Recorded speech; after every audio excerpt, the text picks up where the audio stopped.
ना जाने लोगन के काहे आदत पड़ गईल बा दूसरे के कमी में सुख खोजे के। केहू के घरेलू मामला में बोल कही के कवन प्रसाद मिले वाला बा।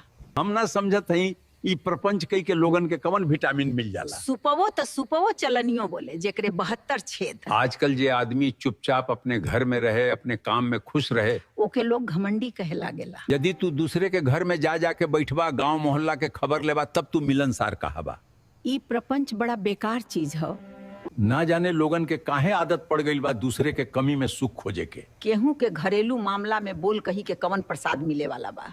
सच पूछा तो बात बहुत सीधी बा। दूसरे के घर में प्रपंच उहे करे जाला जेकरा अपने घर में चैन ना रहेला। जेकरे घर में सुकून बा उ फालतू भटकत ना फिरेला। दूसरे के बुराई करब नीक बात ना हो। प्रपंच से बस गलत फहमी आ झगड़ा जन्म लेला।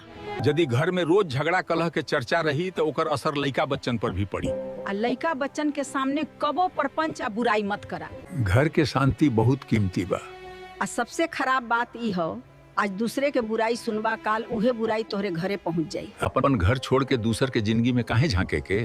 जे आदमी हर समय बाहर सुकून खोजेला उ अक्सर घर के सुख से अनजान रहेला।